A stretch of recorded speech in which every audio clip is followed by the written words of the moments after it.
with 38 points, Luka with 37, Jeremy Grant with 40. Usually it's B. Moore and Andrew Miller putting this together, but Dave Ramazano had a hand in it because Johnny Juzang has made the big bucket baller list because the Bruins advanced to the Sweet 16. Back to D.C., Carmelo speaking with Mike and the media.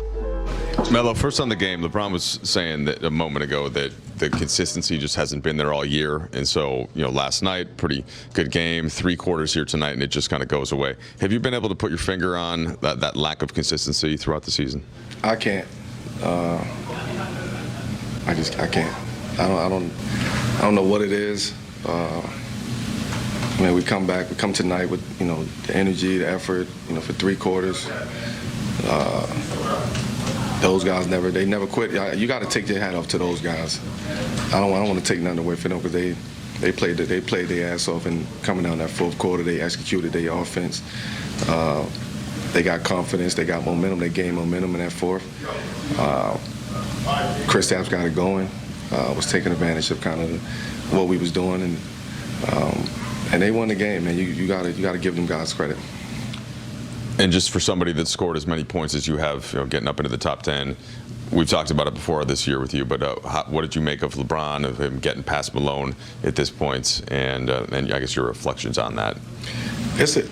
I'm still in awe to be alongside him while he's still doing what he's doing at a high level, especially coming from somebody who's not, quote unquote known for, as they say, scoring. Somebody who has a chance to, be the #1 all-time leading scorer in the history of the NBA. Somebody who been doing it for 19 seasons at an all-time high,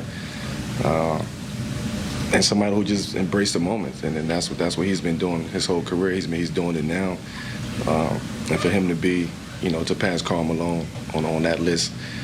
I remember when I was young, I used to look at the list and be like, there ain't nobody catching Karl Malone or nobody catching Kareem. But when you in it in quick time, you see it, and you just take your hat off to LeBron for what he's able to do and what he's been doing. Melo, you kind of just touched on this, but when you think back to when you and LeBron first connected, in 2002, did you guys talk about dreams? You're here, you are 9 on the all-time scoring list, closing on 8th. He's got his sights set on #1 now. Are these the kinds of things that you guys could even dream about then? Because like you said, it felt so. Yeah, it was so far-fetched.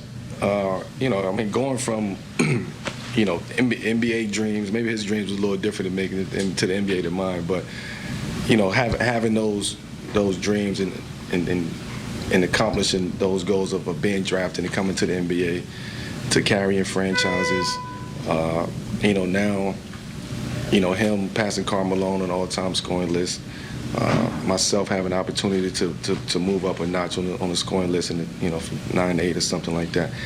These are moments that we got to cherish. We shouldn't take these moments for granted. And I won't allow him to take these moments for granted, because we don't get moments like this often. So we got to take advantage of that, and we got to celebrate in the way. We just got to celebrate the accomplishments, man. I think it's so much when you're dealing with sports, it's all about competing and wins and losses. But at the end of the day, when you have a milestone like that, you have to celebrate that. I was going to ask Melo, so when he did pass it, how did you guys kind of react, and what was said to him? What did he say to you guys, or did you guys not celebrate until you got back in the locker room? I'll be oblivious to things. I didn't know until somebody said it, I was at the scorer's table, and that's when, he got the standing ovation. He came out, gave me a pound, gave me a hug, told me he loved me, told me to love him back, and keep on going. So I wish we could have finished in a different fashion today, but it is what it is. We don't want to take away from what he did. Mel, first, do you know who you're behind in the all-time scoring list? He just told me. Oh, it's check. But you track these things. He always tell me what's going on. You track these things. He's one of them. They always tell me what's happening. What's it like for you to experience just the incremental creep up that list? And I guess you could catch Shaq this year or next year. What's it like being on that chase from a first-person perspective? And Well, you don't really know it. You're not really cognizant of it. You're not really paying attention. I mean, I'm sure it's a night like tonight.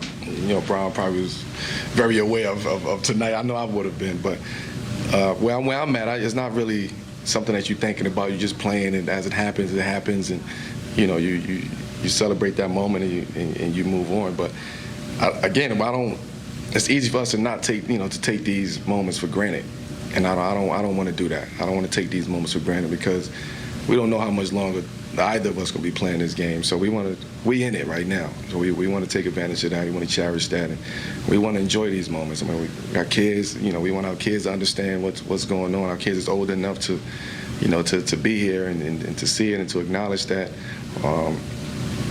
And he did it in D.C. So.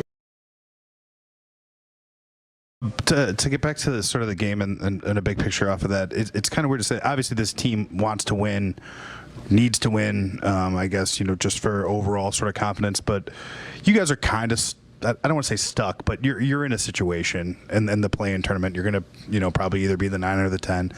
Is just like playing the right way? Is that almost in some ways more important? And if that's the case, do you look at things like the first quarter tonight, Russ's efficiency these last few games, and do you feel pretty good about how these last two nights have gone for this team? Yeah, we have moments.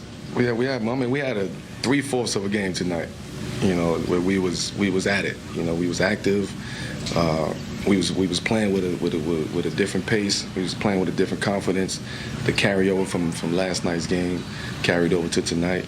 And then sometimes we just have lapses out there. And we allow teams to get momentum. We allow teams to get back in the game. We don't put teams away. And I think that's our issue. But to kind of answer your question, going into the play-in tournament and things like that, yeah, we want to play the right way. We just want to get some momentum. We want to have some momentum, some confidence. So when that time comes, you don't want to be starting from scratch. With these play-in games, because everybody's trying to do the same thing. Everybody's trying to win. Thanks, Matt. Thank you. Brez, final thoughts?